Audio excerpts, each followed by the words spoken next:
Hello and welcome to the Spiraling Higher podcast, hosted by me, Sam, mindset and manifestation coach. And me, Gina, your biz and mindset coach.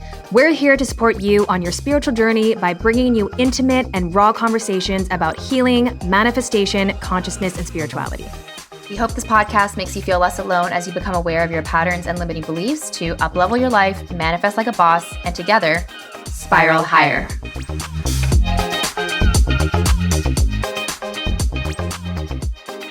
Wow. Can you believe that we've actually recorded episodes with people on our dream guest list from last year? Honestly, it's hard to believe. I think sometimes we're just in it. And then when I zoom back and look back, I'm just like, wow, I can't believe we just did that. You must be in an astrological heaven right now. I am in heaven right now because even as a manifestation coach, I still feel so blessed and surprised even at what I'm able to manifest. I think that is the magic of being able to create your reality, is that you see how powerful you are. You surprise yourself. You surprise yourself, and it's such a joy. So Gina and I, when we began recording this podcast, we came up with a list of twin commandments, rules that we would follow by and lead us as we continued on this journey. But we came up with our ideal dream guest list. And I want to say there was about 20 people off the top of our head. And we've interviewed now, including today's guest, Debra Silverman. We've now included, I think it's been at least 10 of them? 9 or 10 of them? I would say we've hit half the list.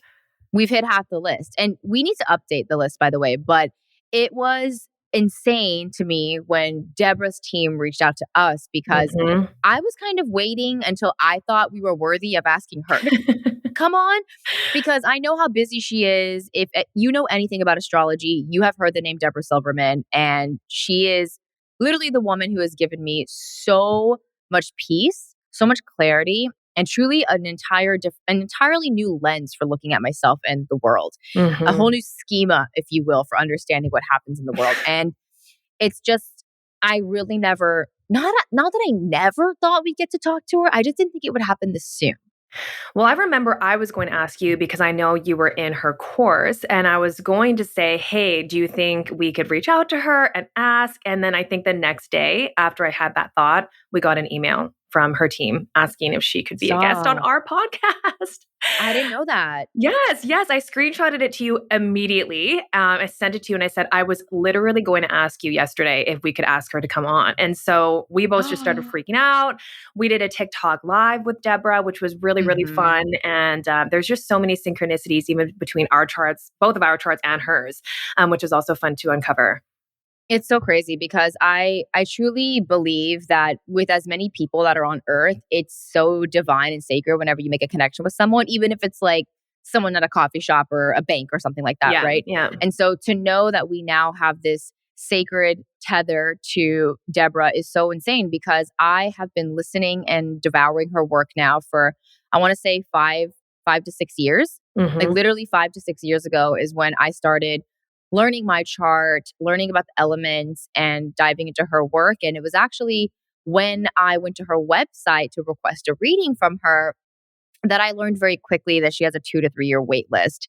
And I thought, I'm not prepared to actually wait that long. And so she has this incredible feature on her website where she will pair you with one of her trained astrologers based on your birth chart. So based on the elemental distribution that your chart holds, she will match you with an astrologer.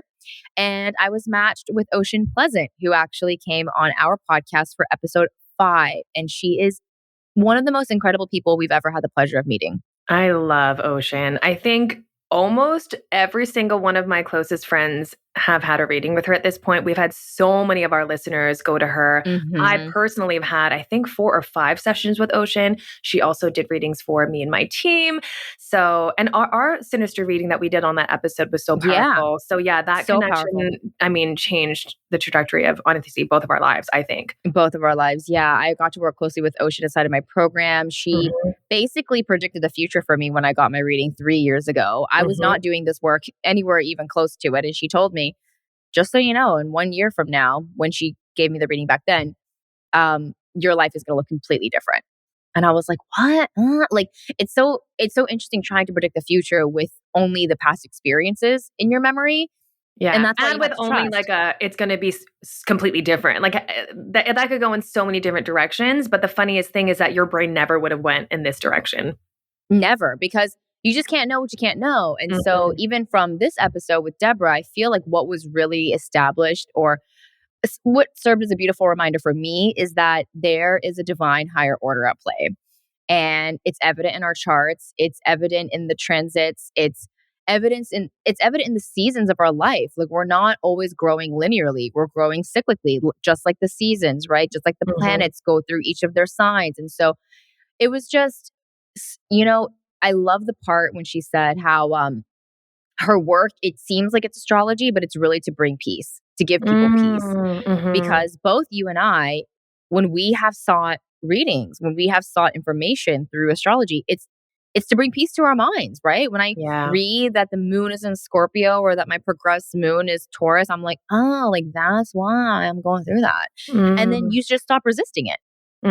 Yeah, I think one of the things we chatted about too was about how astrology can serve to really almost be like this instruction manual for you and for the people around you. And, even if you aren't this avid, student of astrology, you don't understand every single aspect, just even a beginner's knowledge of it can help make so much sense of who you are and where you are at in life. And I think that's one of the things that I love about it, because it puts to words a lot of things about myself that I've thought or felt, but I just didn't know. I thought there was something wrong with me, or I needed to change this aspect of me. But astrology really does give you permission to just be who you are.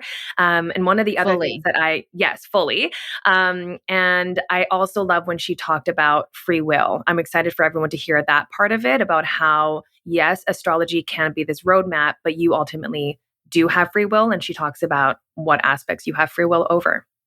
And which ones you don't, right? Yes. Because, right, you don't get to choose your body, your parents, right? I mean, you could say you choose your sign and your elemental distribution, but I feel like even that is sort of out of your hands as well, at least as an ego personality mind point of view. Like, you don't get to come down here and then choose those. Like, those are chosen before. And I just can't believe we manifested this. I'm still in disbelief about that, because I had a bit of an out of body moment the entire recording. So it was actually a huge bout of out of bodiness. I don't know. Because I just kept looking at the screen and thinking, I can't believe this is actually occurring right now. Yeah. Because I think for anyone who is masterful at manifestation, you do see things before they happen in your mind, right? You connect with the energy of your desire before it happens. And then when it actually happens, it's almost a bit disorienting. You're like, did I really help make this happen? And, as soon as she signed off, remember we were thinking, we just laughed and we're like, that actually just happened. Like, we just did that. We just experienced that. Yeah. We just got to have that experience. And I think what is so beautiful about manifesting things like this is that my self-worth and my happiness doesn't come from manifesting it, right? I was happy before. And what the manifestation actually serves as for me is just another experience. Like, that was so fun, but it's not, how people use manifestations, like validate themselves, like, oh, like I'll be worthy when I have this manifested. Yeah. That wasn't something I felt after the episode was over. It was something I felt before, during, and after, right? It's something that I'm embodying long before the desire comes into the picture. But it was just really wild to witness her literally speaking to us and realizing that we co-created that. I love that you shared that, because I think it's so important to know that, like there was no, roller coaster of worth. It's not like before the call started, we were like, ugh. And then she came on and we're like, oh my God, we're amazing. And then when she got off, we were like, we suck again. Like you said, it was our energy the entire way, even leading up to her team reaching out to us.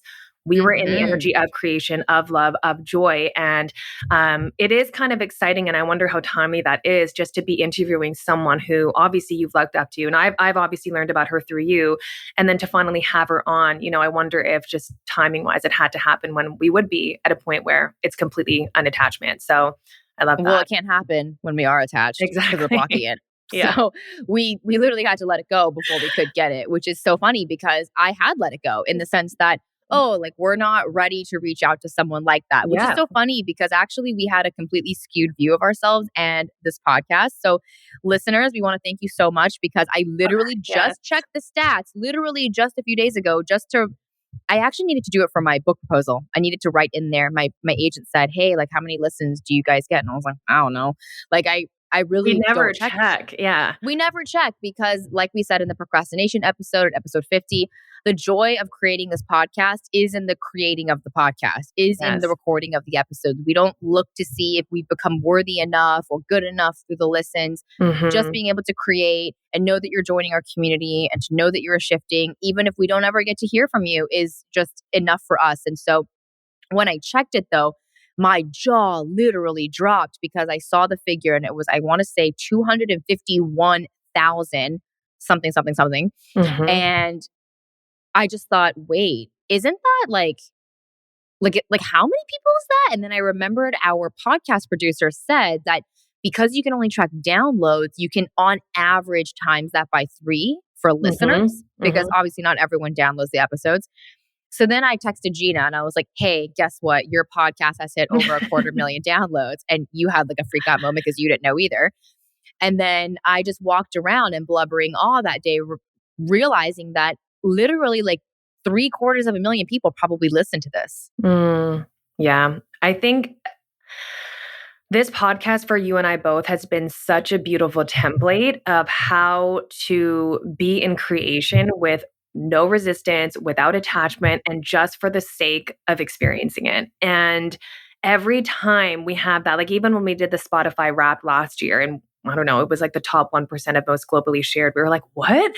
Like it doesn't feel like we're talking about us because it's so secondary. It's just like almost like an afterthought. These things that we don't look at where previous to this, that would be kind of one of the only things we looked at was measuring, right? How do we know if we're good enough? And so, yeah, just thank you to everyone for listening. We just had a beautiful community call as well. Just yesterday. Was that yesterday? That was yesterday. That was yesterday. Yeah. We've been hosting these calls once a month inside of our community completely for free. And to see you all coming together has been, such a gift. We were basically crying at the end of the call yesterday because many people were crying. Yeah. And it feels so abundant for us to give back in that way completely for free. It's like, it makes me feel abundant to know that I'm going to show up there, once a month and anyone's invited who vibes with this, who wants to be on the same frequency and heal with like-minded people. It just felt like I realized once again that abundance is actually giving, not getting. Yeah. And I guess another way of saying that would just be abundance really is a feeling. It's not the action of getting and receiving, right? It's the feeling. No. Yeah. It's how you feel when you have more than enough. And do you remember? Ice cream? Yes, ice cream. So we had ice cream after this call. And we went with her daughter. And her daughter had this huge scoop of ice cream. And I also had an equally large scoop. And it was funny because she kept wanting to taste and try mine. And you were saying like, oh my God, like stop taking her ice cream. And I was like, no, I literally have too much. Like, please take it. And then I joked that, wow, abundance really is just having so much that you want to share.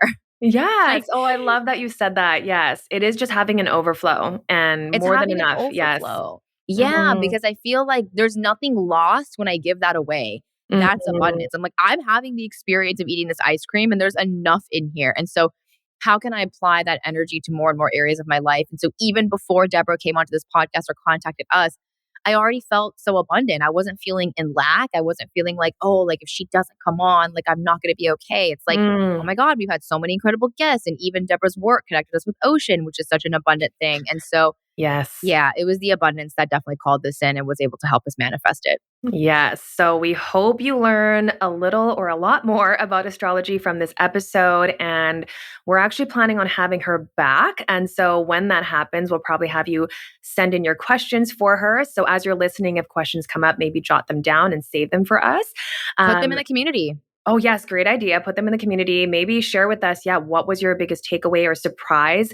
I'm constantly learning more about my chart. I feel like every time you look at it or any other astrologer looks at it, I just always learn something more. So I feel like it's impossible to not learn more about yourself through these types of episodes. Yeah. And through work like yours.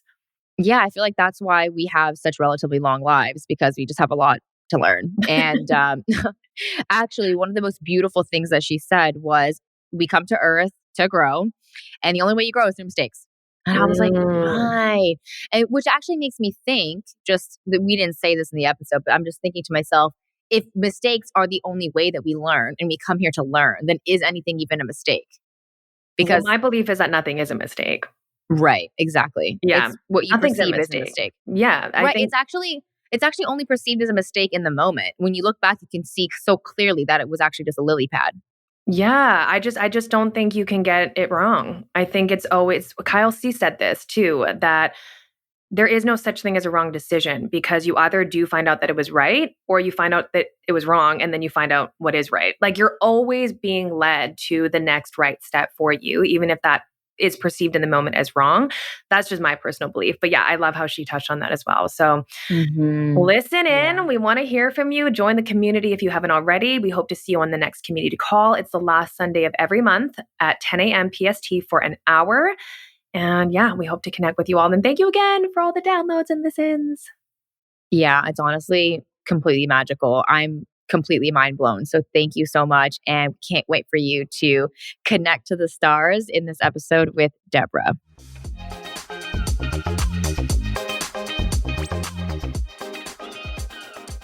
Spiralers, we are about to introduce one of the most influential women in my personal life, someone whose lifelong experience and dedication to the art of astrology has given me such powerful language to understand my human existence, why we are the way we are, and the permission to accept both myself and others for who they uniquely are. This guest has given me an entirely new lens to observe life through, and has led me to live by the moon and trust astrology like I trust the sun to rise and the stars to shine. I cannot believe I am saying this, but welcome to the Spiraling Higher studio, Miss Debra Silverman. Welcome. That was such a beautiful introduction. I almost want you to read it again. I mean, it's so meaningful that you let your life be affected by understanding, because it's in your chart. You know your sun's in the 11th house? I do. That's the house of the astrologer. So it doesn't surprise me that you have a fascination with the bigger picture and asking those consciousness questions that sometimes just get left as a funny feeling rather than verbalized. I see literally everything now, Debra, because of you through astrology. I feel that I can't even really know a person until I've seen their chart. I'm like, I don't trust myself to just get to know you through our interactions. Like, let me see your soul. Like, what did you choose to do when you came here? What makes you tick? Where are your tensions? I feel like you've given me such language. Like I said, I could not see the world the way that I do now without your work. It's like when you go on a date. For me, I was on a dating site for a while, and I would say, tell me your birth chart before I even go out. And the guy would go, do you believe in that stuff? And I'd go, do you? And he'd go, no. And I go, me either. Like it's a problem, because once you know the doorway to the soul is through this window that people poo-poo, you're like, uh-oh, we're not in the same club. Yeah. Well, what's interesting is a lot of girls have been saying that when they are about to, go on a date or qualify someone for a date, they'll ask them about astrology, not so that they can necessarily convene on like how amazing the topic is, but they want to see how open-minded the person is to a new belief system or framework, right? Even if they're not into it and don't have any information, they don't know their star sign, right? How open can they be to learning a little bit more about themselves and seeing, honestly, so many reflections in the work. I swear, every time I get to know someone deeply and I don't know anything about their chart, I love to make guesses. I'm like, you're like a Taurus moon, aren't you? You love to cook, you love to cuddle. And they're like, I don't know. And then I check and I'm like, boom, it's right there in the pudding. You can't make this up. It's so true. There's a divine design. Einstein said it best. God is not playing with dice. It's not random.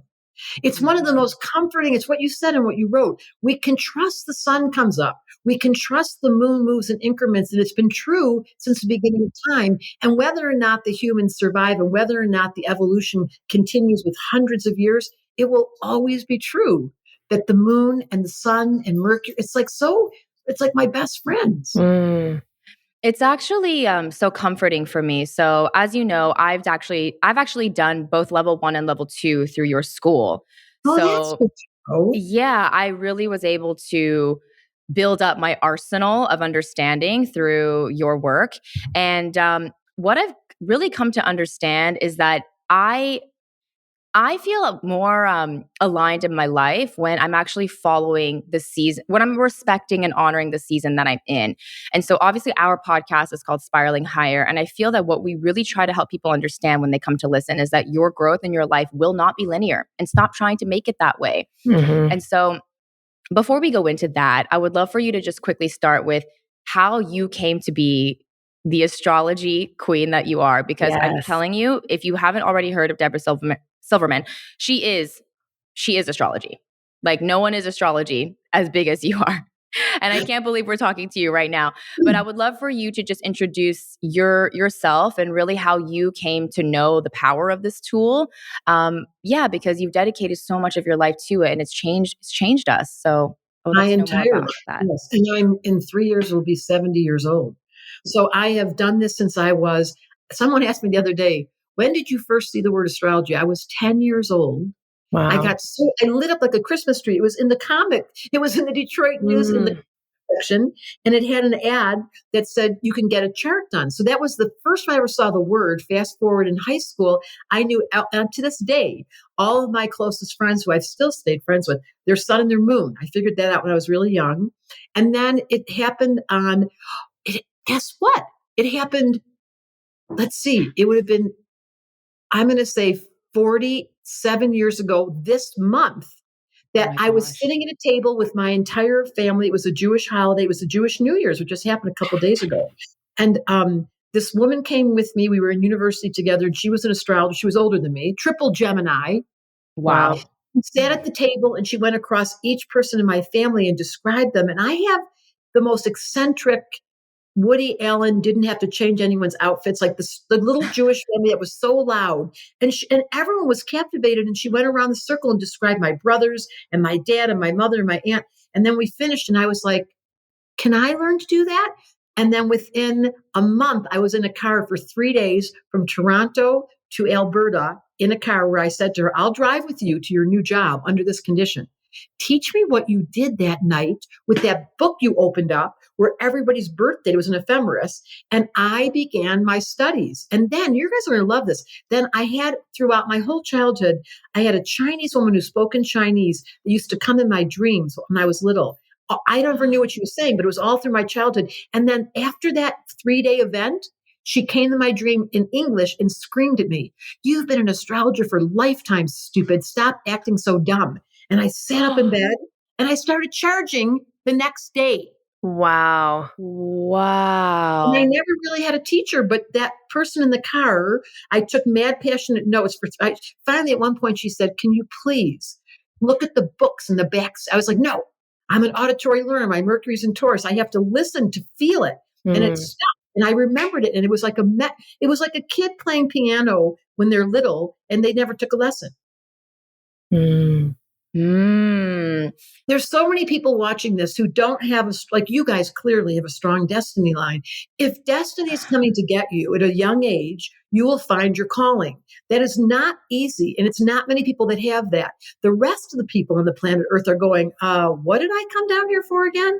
Like, can you remind me why I'm here? And that's what the chart does. But for some people, they come in early and they find their calling and suddenly they are whatever that is. So I just want to say, to those of you seeking who are slightly confused and really feel that anxious sensation in your heart where you're like, I never know if I'm in the right job or the right relationship.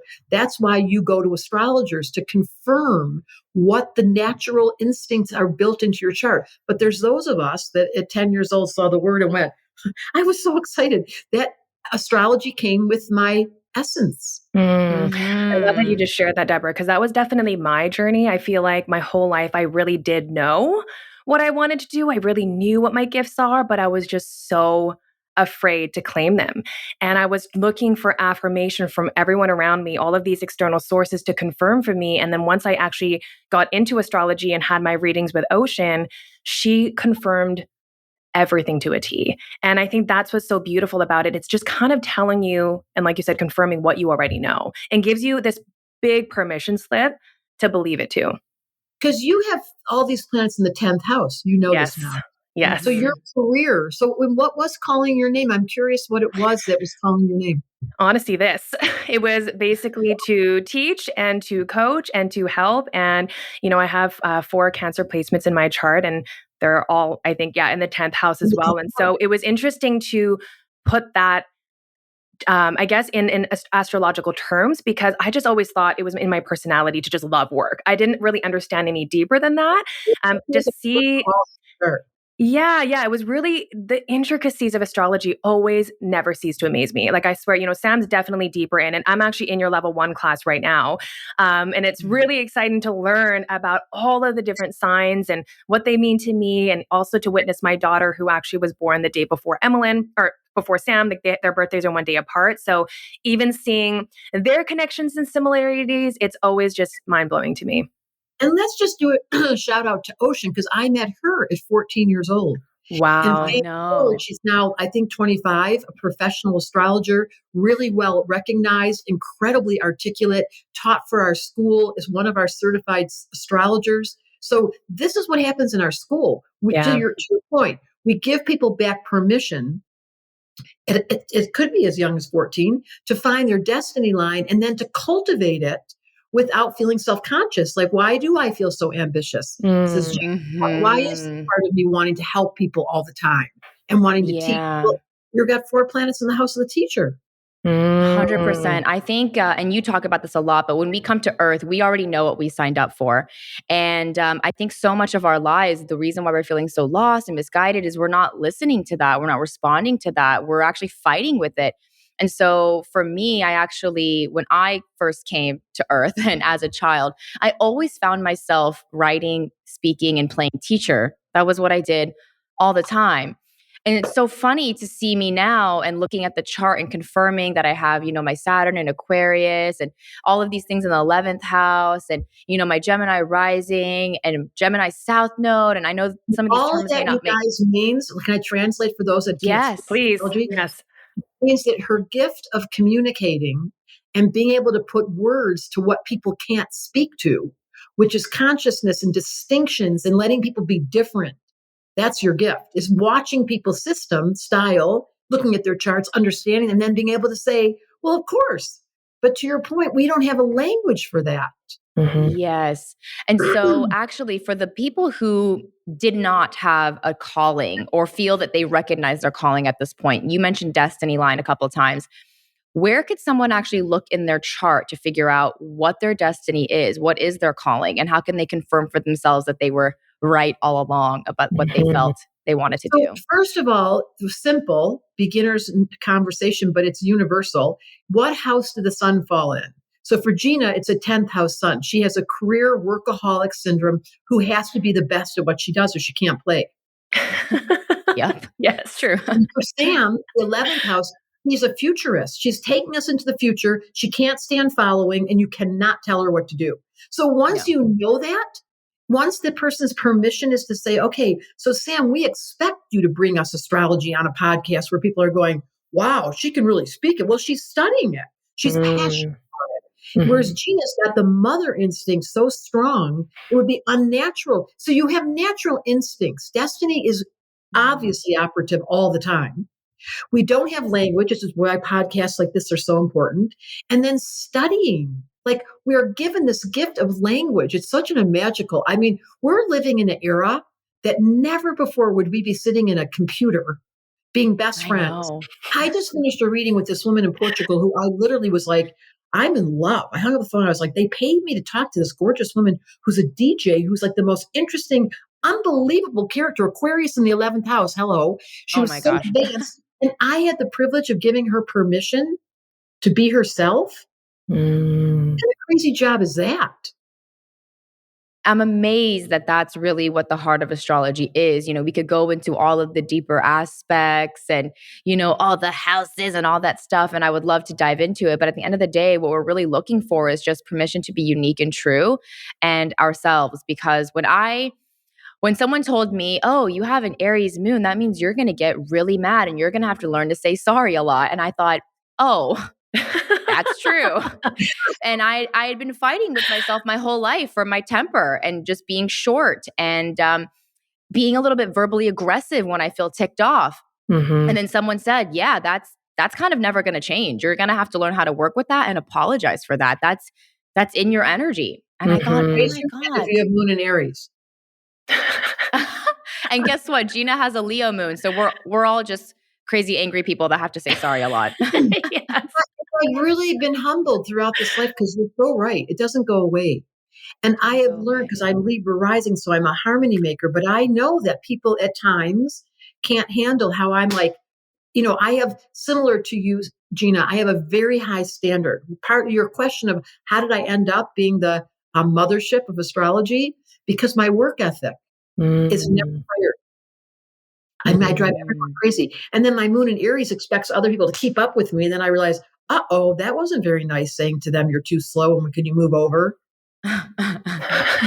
I've had to apologize to not only my partner, but even Gina a couple times for the way that I show up sometimes in our work, because when I feel like I'm in a corner, I'm not someone who is shrinking in that moment. I'm someone who needs to like swing my arms and start kicking and screaming about that.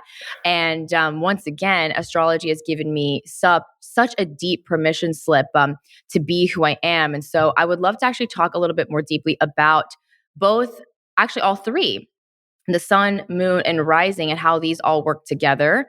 And how can people start to identify these and live more in alignment with them? So I think lots of people watching this know their sun, moon, and rising.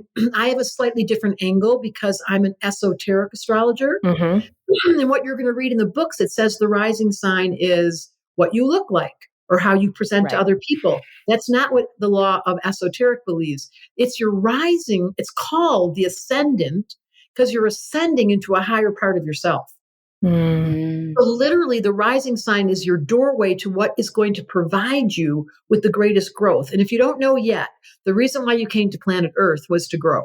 This is the best classroom you can be in, and it's specifically for your evolution. And you learn here by making mistakes. I know. It's such a flawed system. So dumb. I find it, I always feel like I'm going to get in trouble. Like I shouldn't say that. But anyways, I think the program of how to learn here, by getting it wrong, you get it right. By losing something, you find it. By getting sick, you get healed. By trauma, everything here works by pain to take us to light. The dark takes us to light. And I'm sorry about that, but there's no way to argue. So the rising sign is your clue. If you're in crisis or you're feeling vulnerable, or things are going off, rather than going towards, we'll talk in a moment, the sun and the moon, which is your ego and your emotional body, you go towards your rising sign. And then what's the high road and the low road? Because being Gemini, for example, rising, which is one of the best, I think, funny. But the problem is they're so talkative and they're so fast and they're so speedy, they can ride right over people and not know they're doing it. And it's because they're having a party all by themselves. We're entertaining. Yeah, and 100%. And Gina actually, not that I couldn't see this before, but she just pointed out again recently that when I'm struggling emotionally, I just want to intellectualize all over the whole thing. Yes. Like, I just want to talk about it. And she's like, but what does it feel like? I'm like, I don't know. It just kind of feels like blah, blah, blah. Like, I just keep talking about it. And she goes right to diagnosing herself and researching anything that could bring reason to why she is the way that she is. But I just feel everything before I know it. And so we're quite polar opposite. And I will say that astrology has really helped us in our partnership because I can see, that's her Aries. And she can see, that's her Cancer. It makes it a lot easier for us to work together because we respect and can honor each other's different cycles and where we're at in our charts, but also just who we are to the core, from our charts. So it's been so helpful for us. So let's talk about the high road of Gemini, not going into their head, to your point, but actually being quiet. When a Gemini learns how to listen, and when I say that, I mean to their body. Because what Geminis do is they leave their body and they just go dun dun dun dun dun dun dun. I got a million thoughts to share. I just think I'm everything because I love to talk all day. But meanwhile, their body's going, I'm not even happy right now. I just stop for a minute, put my hands on my body. So there's high road, low road to every single sign. And I'm writing a new book called the I Don't Believe in Astrology book. It's so funny. And I'm rewriting. Geminis don't have to talk. They have to learn to listen. And then they talk. But it has to come from silence. And the word silent and listen have the same letters. You have to be quiet to actually hear your own thoughts. But Geminis don't get quiet. They get noisier, to your point. So how do I stop the thoughts? I just be honest and say, and this is why it's great to have a friendship like you have with Gina. And you say, you know what? I am so in my head right now. Can you help me? I can't even hear anything but the noises in my head. When you become humbled to your rising sign and you admit to your vulnerability, that's the high road of the rising sign. You know what's insane, Debra? This is such a synchronicity, and this is reflecting so beautifully what I just went through last week. But what brought me relief after not listening to my body, being in the low road, as you said, of Gemini, which, by the way, I love this concept of high road, low road. Gina and I use it all the time. All the time. We talk about the low road of our perfectionism or the low road of our fire moon, right? And how those also have beautiful qualities that we can embody.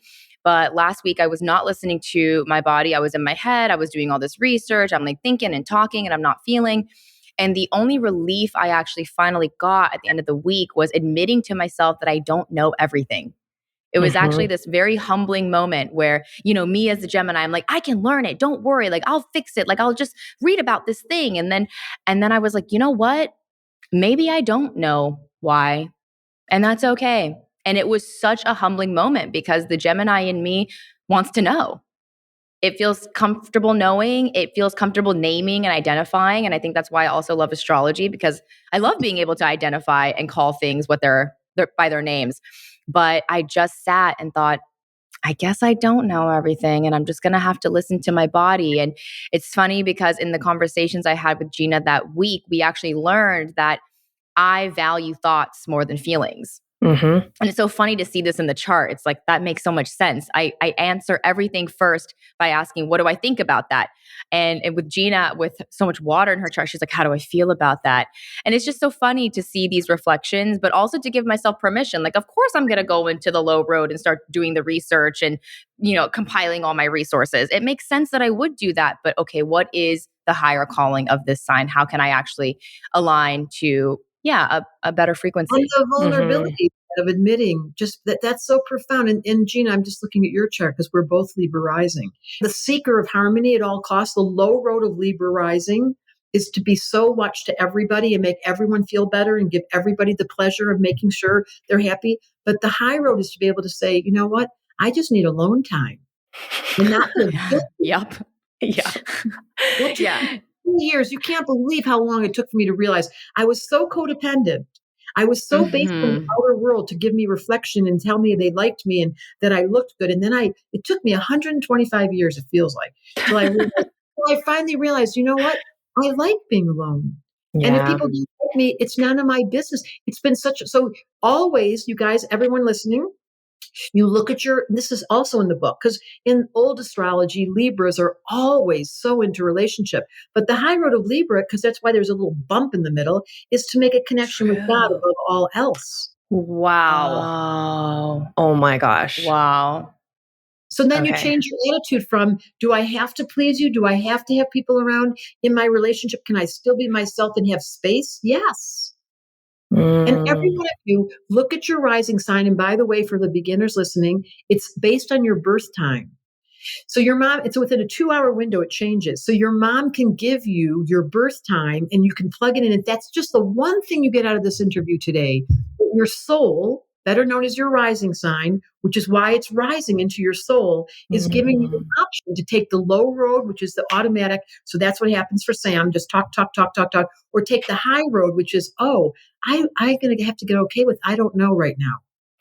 And my mind has to be put in its seat. Like you imagine, Gina, a seat, and you tell it, can you stop for a minute? As though you have an independent voice that's talking to your little brain, and you separate it.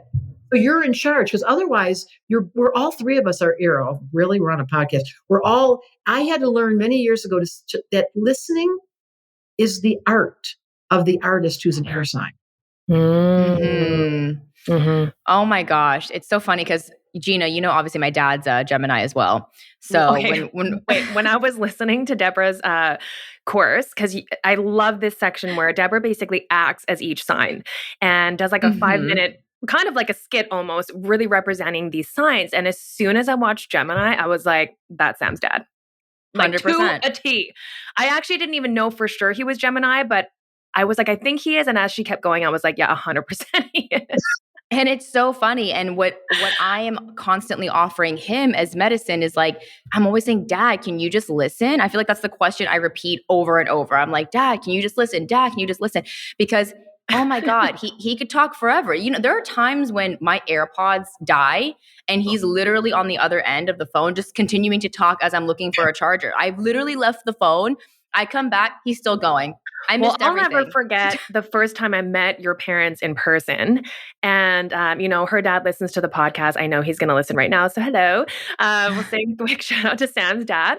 But when I met him, it was wild because him, Sam, actually, and her mom were all talking to me at the same time. I was like, what is happening? And we were at dinner. And then I was talking to Sam and her mom, and our dad was just talking. But he wasn't talking to us. He was just talking. And when I left, I was like, who was your dad talking to? And she's like, he just does that. And I remember you shared with me that in your family, you can't wait to be asked to talk or ask for your opinion. You literally just have to cut somebody off to get into the conversation. Literally. So, yeah.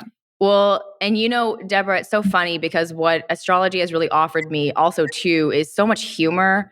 When I compare the charts in my family and like look back in my life, my mother's a Sagittarius, I'm an Aries, my dad's a Gemini. So there was a lot of just like, and then my brother was just the youngest and he was a Capricorn with Cancer placements. And he just sat there so quietly. And then there would be times at dinner where he would just scream because he wanted his turn, because we had just kept going around and bopping around, exchanging the energy. And it's so funny because I look back and I just think like, oh my God, no wonder he just felt so unheard and out of place. He was this watery earth sign. Talk about, because in family dynamics, my fantasy is that when every child is born, their chart shows up. Imagine if your father understood your character from that young. Yeah. It's one of my deepest passions. If we were willing to consider and take a minute to be objective about your family and just think about each of those people, and the gift of your dad who loves to talk, wants to connect. Yes. Yeah. That is the essence of air signs. So let's just talk about that.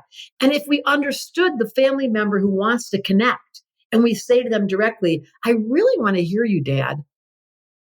And then you carve out time where you don't talk and give them a full turn. That's that feeling. Or if it's in the case of, if it's a water child who doesn't talk like your younger brother, then you sit next to them and you don't talk. You just put your hand on their leg and you say, I'm so glad you're here. And you say, that nourishes them so much because now you've met them in their land. Or if you have a sibling or a family member or a lover who's an earth person who spends all their time cleaning the garage and taking care of things and going to Costco and buying and you say, can I go with you? I want to help. That changes all these languages. And the fire person, someone needs to get loud and blunt and have an argument without making us feel bad about it. Permission for you to get pissed off. It's totally okay if you're really loud with me. I get it, Dad. 100%. My husband, he's a Pisces sun with like 4 Capricorn placements in the 10th house. And something that I've had to learn with him is that the way that I feel safe, which is through communication, words, is actually not what feels safe to him. What feels safe to him is just quiet reflection. And it took us so long to figure that out because I'd be triggering him by being like, you want to talk about it? What's wrong? Like, I can tell something's going on. Like, I can feel your energy. Like, just tell me what's happening. And he does not feel comfortable saying what's happening. He's like, I just need to sit and feel. And because I don't ever do that, it was so disconcerting for me to just witness. It felt like Pisces and Gemini square. That's exactly a 90-degree angle because Pisces wants to be quiet. Gemini can't stop talking. It's a 90-degree angle. And we learn in astrology, which is another advanced topic. There's geometry. It's crazy to say this. It's so bizarre that the planets are absolutely creating dynamics. And once you understand your Pisces husband wants to be quiet until he's ready to talk. I had and then once I figured that out, and then you're in his land and he's in your land and you carve out the time to say, okay, Sam, talk. Thanks, Well, honey. it's so funny because I feel like he always does it at what I consider to be inopportune times. When I'm like in problem solving mode, I want to talk, and then I've let it go, and then he's had his silence, and then he comes back and he starts talking. And I'm like, oh, now you want to talk? But it has given me it has allowed me to give other people grace. And I think that when we are growing up, we have a very egocentric view of the world. Naturally, we think that everyone thinks like us, feels like us, has the definition for the words in a similar way that they do. And I've just been able to see through these charts, literally through Gina's chart, through my husband's chart, that you are literally not experiencing the world like me. And I'm actually so much more curious about that now than I am combative. It felt initially like, why are you? That was It your felt like Yes. I mean, with us, with the fire, water, and even sometimes with Gina, sometimes I feel like I'm just excited. Like, why are you pouring the water on my excitement? And they're not. They're totally not. It's just being expressed in a different way. That's why when you're with the same, like both of you having a soul that's air, that's completely, you're on a podcast talking. Your souls were built for a podcast. Hey, spiralers, we found something that we could not wait to tell you about. We have got for you some spiritual tea. Actually, it's not tea at all, but it is our new favorite meditation app, Superhuman. We're literally obsessed with this. I love it because unlike other meditation apps we've used before, it has meditations you can do as you go about your day, not just when you're sitting or lying down. My favorite are the getting ready ones that are about 20 minutes long with affirmations that you can listen to as you start your morning, or the midday pep talks, which are only 2 or 3 minutes long. And they even have specific tracks for moms. Yeah, there's so many options. And I really like how these meditations are aimed at helping you tap into the emotions of what you want to attract. They're accompanied with really moving, motivational musical tracks, and they're just not boring. They don't just ask you to sit there and try to clear your mind. Instead, I feel like I'm in my own music video and I'm tuning into the frequency of my future self. Yeah, I actually feel like I'm in my own movie when I'm listening to them. I know, me too, especially when I'm doing the walking ones. There's like specific walking ones where Mimi's voice, who actually voices all of the tracks, she's like, and as you walk into your future, I literally feel like I'm commanding this energy. And that's the entire point of the meditation, is to really tune into a higher frequency. And so with our code, you can try the Superhuman app with 1 free month in addition to their trial offer of 2 complimentary weeks. That's 6 entire free weeks to tune into the frequency of your highest timeline. It's so abundant. We want you to try it for yourself and let us know what you think, because you have absolutely nothing to lose. And you can redeem your free 6 weeks of the Superhuman app now by clicking the link in our show notes and using the code Spiraling Higher with no spaces. We know you're going to love this one, and we feel confident that your vibrations are going to spiral higher. It just feels like we're almost getting pretty much an instruction manual to us and everyone around us. Like, that's what it feels like. It's like, when this person does this, do this, step 1, 2, 3. And I think what it also helps us to do is not try to change the person or argue with who they are, right? Because I think a lot of times in partnerships or in friendships or in families, we're like, oh, I wish they would just do this. I wish they were just more like that. And I think when you see it in the chart, you're like, they just can't. They can't be. And it just makes so much sense. Astrology and found out my dad had no air in his chart. And my brother, all he wanted from my dad was to talk. And when he finally was like, I can leave him alone. It was like completely changed the relationship. Yeah. I can sit with him in quiet. He had a grand trying to water my dad. Once you understood that, then he would talk. But you had to get in the door. Wow. Yes. I mean, astrology for sure for me has reduced so much resistance and friction in my relationships, because when I look at the chart, I'm like, oh, that's how you are. Like it, and then I can appreciate it. You know, my sister, we have a very close connection when we're together. But she has Aquarian sun, Aquarian moon, and she's just kind of in her own world sometimes. Like, I don't really know what she's thinking and what she's feeling. And then I saw the chart and I was like, oh, there's a lot of Aquarian energy in here. Like, and it just made me appreciate what I wasn't seeing before. Like, I was trying to make her like me. I think that we are constantly doing that. Then we do that to our children. Yes. For anyone listening who have kids, because what mothers do is they want their kid, when the mom's cold, she puts a blanket on the kid. But you can't do that. You've got to check in with the kid and find out what their nature is and what they need. And that's one of my favorite topics, is astrology with children. Because I went and worked at a school once, and I did the whole school. I was living in Vancouver, and I got this exchange for my son to go to this private school. I was Harry Potter's assistant, and I'd walk into the classroom and tell the kids, This is Harry Potter class. You're going to sit in the water, air, earth, and fire, all the kids in the class. And the little air kids raising their hand, interrupting, and the earth kids like ready with their little computer in front of them taking notes. And I got to say to them, it was such a powerful. And then the little kids at the end said, I think my mom's water, because when we left our old house, she cried. And when we got into the new house, she cried again. Is that water? Oh my goodness. Oh my gosh. It makes so much sense. And for those who are listening who don't have any sort of context yet for astrology, it's really based on these 4 elements, of course, that we deal with all the time. And I would love for you to speak to a skeptic, right, who is listening in and thinking, I'm not that, like, I'm not that simple. I think there is a sense of like, don't define me, like, don't tell me who I am. How can we actually welcome for someone who is a skeptic, the language of astrology? Because even my husband, like, I say to him things like, oh, that's your Capricorn in like 4 placements. He'll be like, don't define me. Like, he doesn't want to be told. Yeah, he's very resistant to the label of even a chart. He's like, that's not me. Like, that's just your way of like trying to box me in.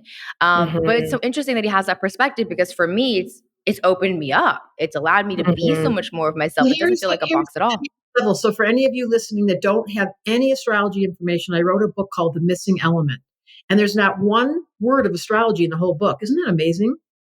Wow. And the book is simply, you take a test. This is perfect for your husband. There's 4 categories. It takes about 5 minutes to take the test, yes or no. Which of the 4 elements stands out, and what's the missing element? So you don't have to believe in astrology for this. It's just a psychological model to be able to describe personality types, which we're all interested in. And then from that point, when it becomes so authentic, like he reads the Earth chapter and goes, yikes, 4 planets in Capricorn. You never say 4 planets in Capricorn. You just say you have a lot of Earth, which means practicality and numbers and schedules and organizing and insurance and taxes. And he's like, well, that's me. Now we've got his attention. So you don't have to believe in astrology. It believes in you. One of my coined phrases I made up. And then start with the elements. The simplest entrance for everyone, even the advanced astrologer, is to keep the elements in focus. And there's 4 of them, and they're really simple. And I always say, water is wet, air is everywhere, earth is heavy, and fire is hot. It's kind of simple. But when you really get into the depth of it, you're like, wow, if I'm Gina, I am super sensitive. I have all this water and it hurts I have tears. But if I'm Sam, I have such an interest in communicating and talking and asking a million questions. I'm air. I'm an airhead. I'm so curious. And it's that simple. So the entry for all beginners is that book, The Missing Element. And then the next book I wrote is called the I Don't Believe in Astrology book you can hand to your husband. And in that book, what I write about is, it's not about astrology to start with. It's about the human condition. Because we're all so awkward and we're insecure and we have anxiety and we have depression and we have fear and we have trauma. This is what comes with the organized. When you get here, the first thing they hand you is all of these patterns that are going to be brought to you by your family, by your child, first love, by your broken heart. That is the material that I use, as said the psychotherapist, to jump into the astrology. But I start with the psychology. Tell me what happened. Let's hear your story. And then we back into astrology and go, well, of course the Pisces husband doesn't want to be in a box. They're fish going in 2 direct. They don't like anyone boxing them up. Fish doesn't want to be in a box. That's so funny. Wow. They want to swim without any organization, and they're swimming by the current of the water. And please don't tell me what to do. They hate that. That's so funny. And I think the reason too why I came to your work specifically is actually your psychotherapy background, because it helped me really ground the language of astrology in our felt sensations and experiences. And something that I live by the way, are your daily posts, which I can't believe you've been doing it for years now. Every single day, Debra will tell us what the sun is in and the moon, and what that might actually end up creating for you as an emotional experience. I've had days where I'm really feeling off, and you're like, yeah, the moon is in Scorpio. It's weird. It's a weird day. It's a weird day. It's true. So I have 3 videos on Instagram every day, and I have posts that I write telling what's the flavor of the day.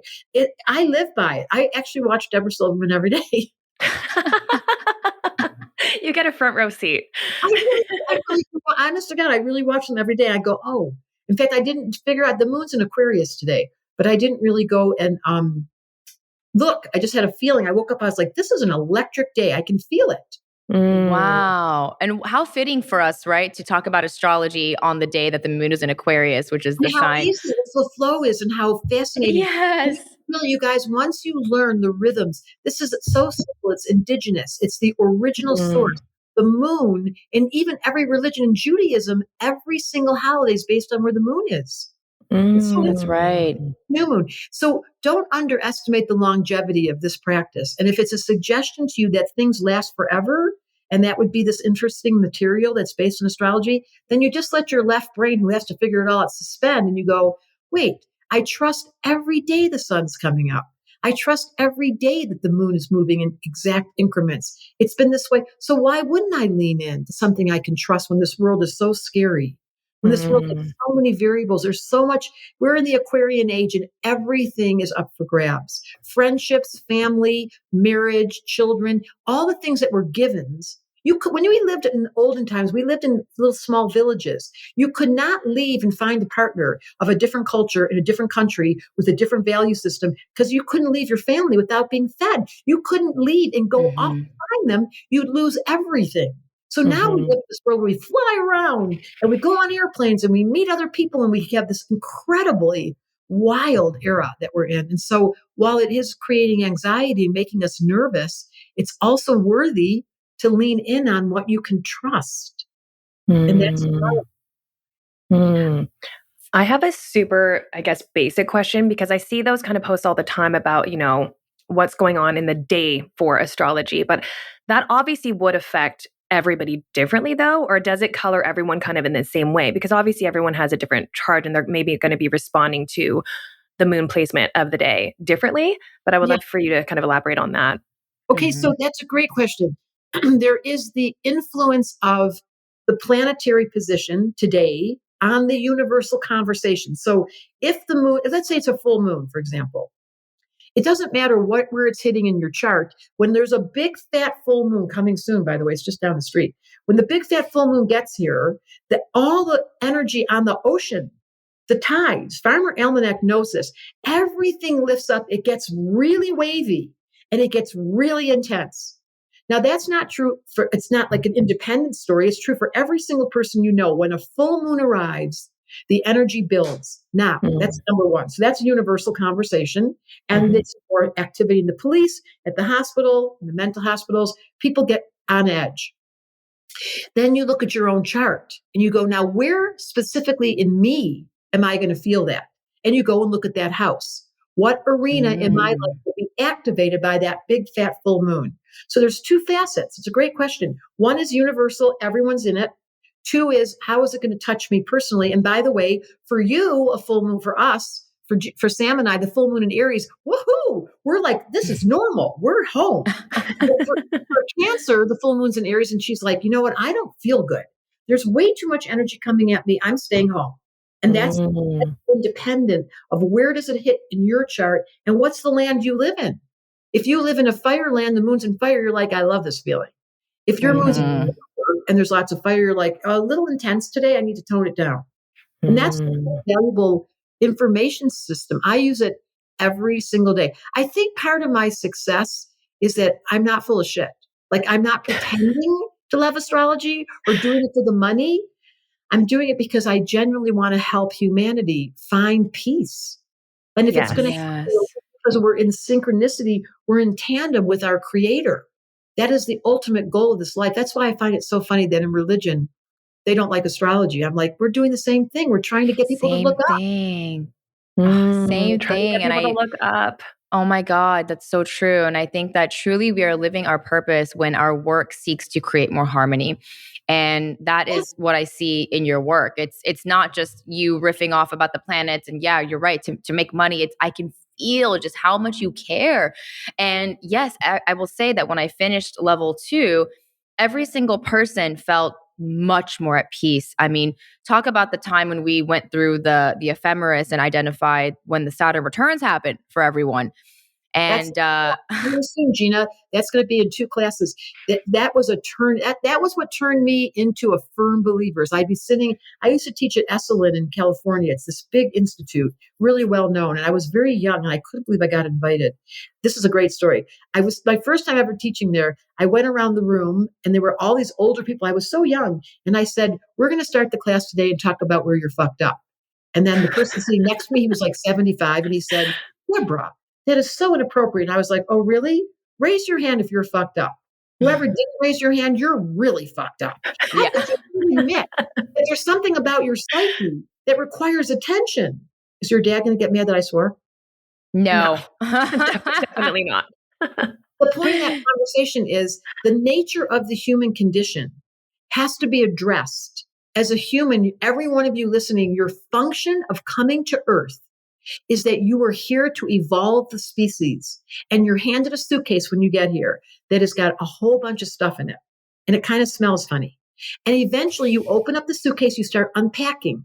And one of the steps could be astrology to say, wait, what did I sign up for again? I mean, I got all the symptoms here, but how do I take the high road? How do I evolve them? And you're so right, Gina. I'm in love. When people finish level 1 or level 2 and I see them, and they're down the street. I see them walking in airports. It happens to me all the time. This is a good one. I was at the airport. I'm checking into TSA. I'm taking my bags, and this lady looks up and she goes, she's working behind the desk. She goes, "I'm in love with you." And then her colleague sitting next to her goes, "You're not in love with anyone. Who is that?" And she goes, "That's my astrologer. I watch her every day."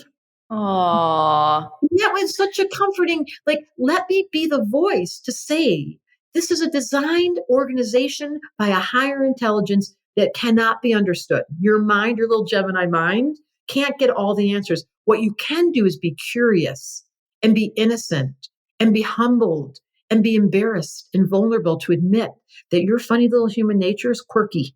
Raise your hand if you've got a weird ego. Raise your hand if you have an ego. Oh, look, everyone's raising their hand. Everyone has an ego. So once you realize astrology is going to first talk to your ego, and then it's going to take you to your rising sign, which is your soul. And that's going to get you out of the ridiculous story that all of us are in together. I mean, coming to Earth, it's so beautiful here. It's so alluring. It smells so good, and it looks so good, and making love and eating food and being able to hear the rain. And then the drama. Yeah. Quite precisely. Yes. The drama of Earth. Yeah, I always tell people that we come down here with a very specific purpose, and then we just get really distracted down here. There's so much going on. We had a direct line, and we dropped right in, and we were like, great, I've got my toolkit, my box, I know what the assignment is. And then it's just very distracting. Amnesia. They give you amnesia. Yes. You come in. Your parents, I don't think you picked your parents, but they're assigned to you based on the karma and the destiny that every single person in your world, the dog, the parent, the sister, the brother, all that was an assignment. People say they chose it. I'm like, if I was on drugs, if I chose my family, come on. But anyways, I took the assignment. I got the lesson, and I liberated myself. Thank you, Aquarian age, so that I could become my real self. And it wasn't even. I actually like that framework. It kind of seems like, okay, you guys have a group project. You don't get to pick your partners. Yes. But let's see how you do. Like, the goal is to make it work. It is so funny. You have a group project and you don't get to pick your partners. It'll just come with an assignment. You'll see right there on the sheet. Exactly. How about that? Then you forget everything when you get down here, and you play dumb, like you really think you know what's going on, but you don't. And then at some point, probably Saturn return, you wake up and you go, what? I have a choice? I get to choose my life? This is remarkable, because the first 29 years, I was just being a pinball, bouncing off all the circumstances. And then you reach adulthood. And I'm telling you guys, here's an announcement. It gets better and better as you get older. Mm-hmm. It really does. And I can speak to that directly because my Saturn return is now complete. Thank God. Yes. I will now spend the remaining, the next 3 years integrating all of that. But I would love for you to actually, before I ask my next question, actually go into that transition into adulthood. And I actually love what you said about how the first 29 years were really just bouncing off the pinball barriers and not really listening to ourselves at all. It feels like who you are up until that point is really just a manifestation of your conditioning and how deeply that went. And it's so interesting, the work that Gina and I do, we have a mastermind called the Unlayered Self. And it's all about figuring out who the core you is, right? Who were you before you were told all of these things? Because everyone now is either getting up to that age or just past it. And so they're ready. They're ready to sort of like shed those layers, really connect with who they came here to be. But I would love for you to talk about what that experience usually feels like for people, how to recognize how to release the resistance to it. Because for me, it was really difficult. My Saturn return was not a pleasant time, but I will say what it birthed was me aligning with my purpose. So I left there. My relationship was quite challenged, although we made it through that time. But everything was shifting and being repositioned so that I could say fully yes to my purpose, literally to do the work that I always knew I was meant to do. But I had to fight all of the voices and frankly, the life that I'd created from the fear and the conditioning. I had to let go of all of that, and it felt very disconcerting. And so I'm hoping you could provide some relief to people who are sort of entering that era, or maybe they're like me and they've just got out of it and want to know how to make sense of that entire weird period of life that they just made it through. Speak to it for those that don't know. If you're 27 years old, the winds are changing. By 28, you're like, uh-oh, I feel like something's happening. 29, the windows are all open, the house's furniture's flying around. And then by 30, you have made the transition. But it doesn't have to be hard if you're prepared and you've studied your chart, which of course I did because I started at 20. But if you're not prepared and you're feeling like life is wanting you to let go of your career, let go of your relationship, have a baby, change your city you're living in, your point is in astrology, better known as the psychology of astrology, resistance is very important. When you hit that skid spot where you're uncomfortable and you don't want to do it and everything feels dangerous, that's the clue, said the therapist. Oh, she's just growing up. She's getting out of the old outfit. She's breaking out of the shell. She's throwing it behind that old story, and it's really awkward. Did you guys see Barbie? Yeah, I haven't seen it yet. I am dying to, though. One of my favorite lines in the film when she says it right into the camera. I don't like change. Saturn return is a demand that you change. There's no opportunity in a bigger way to break the pattern, to end the habit, to end the addiction, to end the relationship, to find love, to have the kid. It is a threshold to not be mistaken that something's wrong. So when people come to me between 27, 28 to 30 or 58, 59 to 60, I'm like, this is where, as a therapist, I would get so excited. When someone came in and they were in resistance, I knew there's a lot of energy building. And eventually they're going to go off because resistance is discomfort.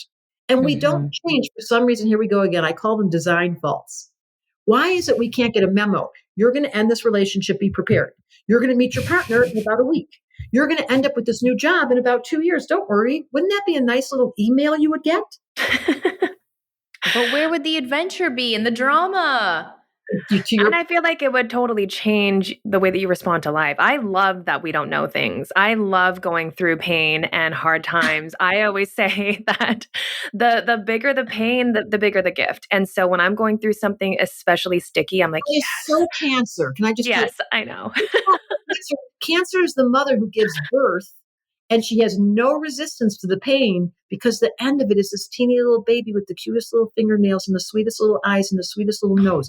That's what cancers know, that pain gives you birth. But most people don't know that. So that was a high road there. Gina. Yeah. And it's funny because my Saturn return, I actually had my daughter when I was 30. So, of course you did. Yeah. Can I tell you how many people, so this is what you're asking, Sam.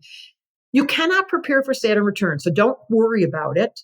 But you can, once the resistance comes in, you can name it. Like, I am in the midst of a shell breaking open. I am about to get pregnant and change my whole life. I'm about to get divorced and let go of this. That's not bad. That's called change. And bad, she hates it. I don't personally like it. I mean, obviously you do, Gina. Here we go again. Personality types. My Mercury's in Taurus. So I am a creature of habit. I do eat the same. I do everything the same. So when they start saying change, I'm like, whereas other people who have Mercury in Aquarius or in Virgo or in Gemini, they're like, woohoo, they love it. So I'm just looking at Gina. What is her Mercury in? Cancer. Cancer. Sun in Cancer, Mercury Cancer, Venus Cancer. You have a lot of Cancer. So you're fearless because you've got strength. Do you know that Cancer is the strongest body type in the zodiac? What? Really? I'm so I thought it shocked. would have been an earth sign. You would think, but because the mother gives birth and as soon as she's done, she feeds the kids the next day, her ability to go through so much intensity and get up the next morning and take care of that baby. There's not a day off. Wow. Don't ever. Wow, that's actually surprising because I actually experience so much fear. So I feel like I'm stepping into a fearless. No. So fear has nothing to do with the ability of your body to endure. You've got Saturn and Scorpio. I know that's a big one. I know the Saturn and Scorpio. The fact whenever she says, I love pain, I'm like, yeah, we are not the same. Wait. I'm like, I don't like that. But it's so funny. I love this metaphor of being pregnant and giving birth to something because I feel like during my Saturn return, it felt like basically an accidental pregnancy. And I was like, well, now I have to deal with this. That's actually that's actually how it feels looking back. I was like, I didn't plan for this. Like, why is this happening? Everything is changing and I have to act accordingly. Like things are going to change whether I want them to or not. It actually felt like an unplanned pregnancy. And now the baby's born and I'm actually really happy with the results. But at the time, it felt like and I do know that mothers go through this, a grieving of the previous life, right? Going from maiden to mother. Nothing is ever the same after you have that child. And I'm going to finish with one really good analogy that I love to share with your age group. Right now, the planet's in a critical moment. And we all know that the environment and the ecology, it's all over my podcast, the I Don't Believe in Astrology podcast. My very first interview was Jeff Orlowski, who wrote the film and directed Chasing Coral, because it's such a predominant issue that the unbelievable coral is a big issue. We don't talk about it much, but under the water, it's already more than 50% is gone on Earth. So that's a different topic. But here's the deal. For those of you that are feeling this crazy change on the planet at a global level, imagine if you had never seen a woman give birth. You were in the room and you were hearing her. First, you were watching her get pregnant for 9 months. You were like, that is just the weirdest looking thing. Something's going on her body. She's throwing up. She looks kind of miserable, but kind of happy. I can't tell. And then finally it comes to the very hour of her giving birth. And you're like, okay, now I know something's wrong. She's yelling and she's in so much pain. And that thing is, I don't know. And then when you're least expecting it, if you've never seen it before, out comes this perfect, unbelievable being. That's what's going on our planet. We're pregnant right now and we're in the 11th hour. We're screaming because the water's off and the planet's different and the air is different and the ecology and the politics. But don't mistake that something's wrong. If you think for 1 minute that we're not being watched, that this is not being orchestrated by the same beings that made astrology, this masterful intelligence, something beyond the mind is operative here.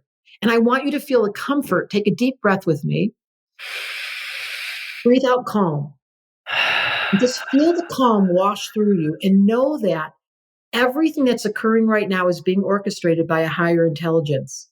And while the human condition can't understand it, the mind doesn't have the ability, just like studying astrology, you're like, what? It's perfect. So is the design. So trust that your function based on your chart is really important.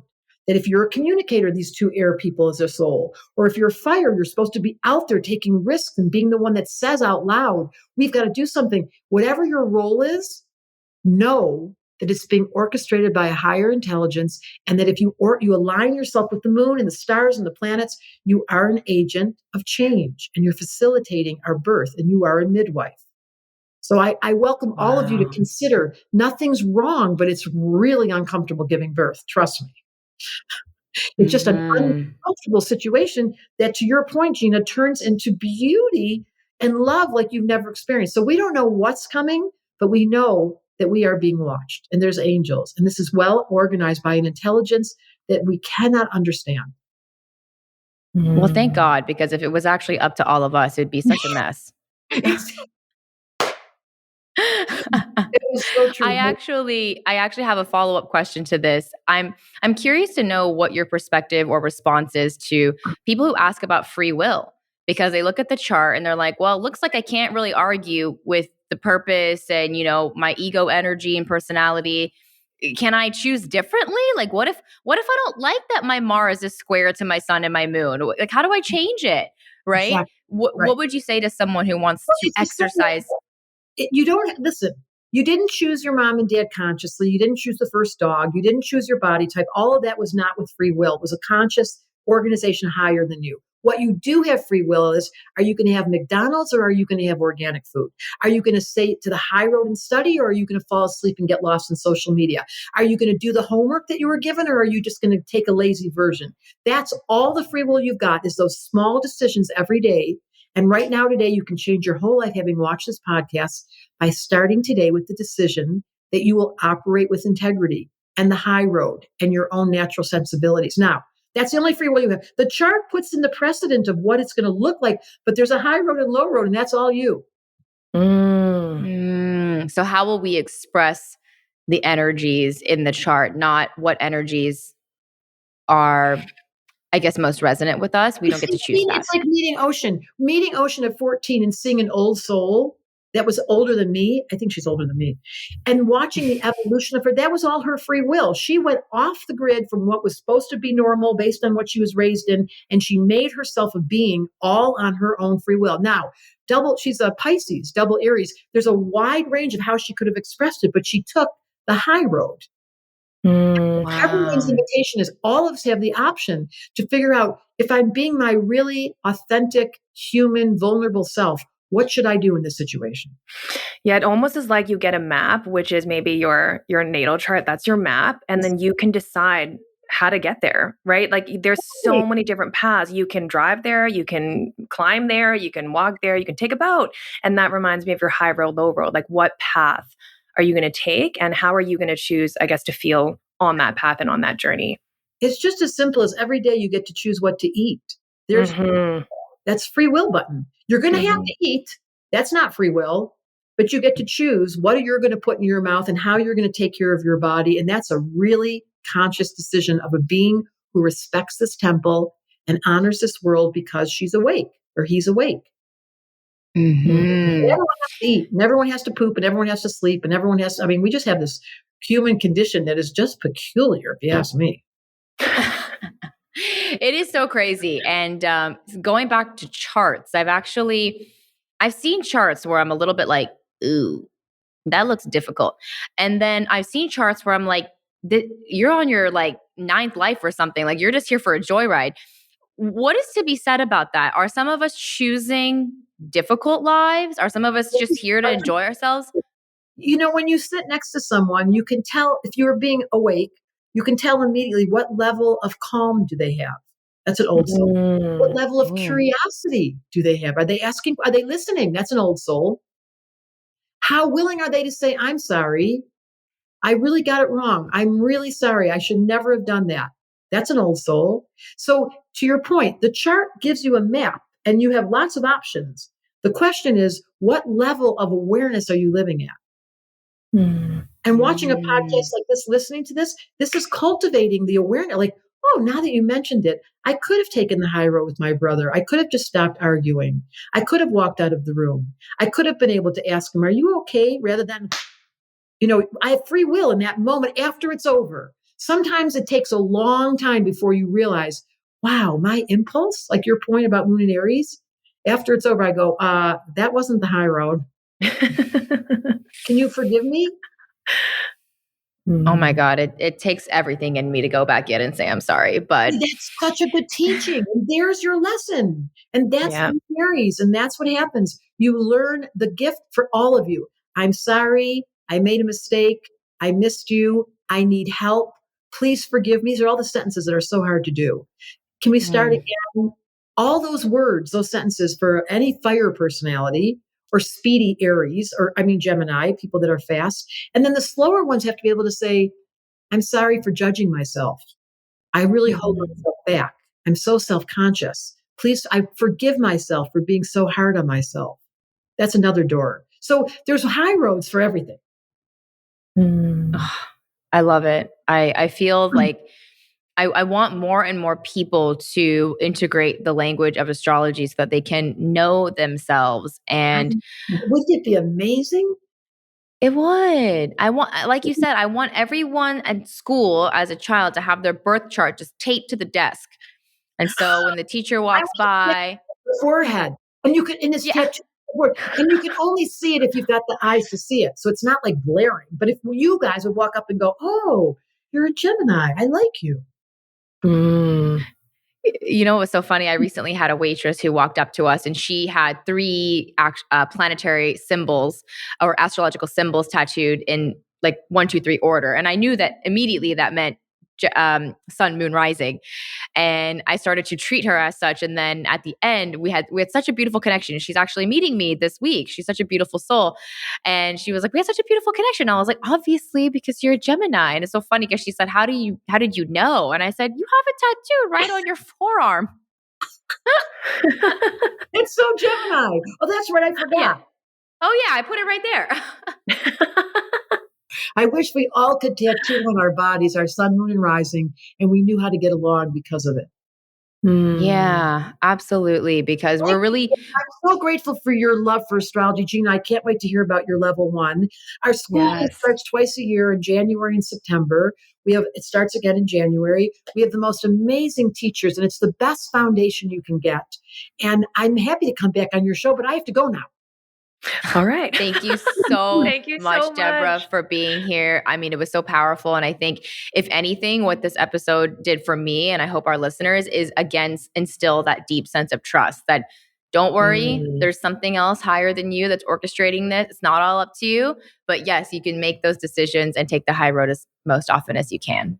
Thank you. Thank you for synthesizing. That was so beautiful. Thank you, Sam. You're amazing. Bye, Debra. Thank you so much for listening to this honest conversation. We hope it brought you peace, clarity, and a little bit further along your spiritual journey. If you loved this episode, it would mean the world to us if you left us a 5-star rating and a review so we can bring you more conscious conversations, spiritual topics, and guests. And we lovingly invite you to join our free Spiraling Higher community by clicking the link in the show notes to continue this healing dialogue and share with us how this episode impacted you. Come on in, introduce yourself, and meet your conscious besties in a safe space for healing conversations between us and other like-minded people on their healing journey. Here's to spiraling higher.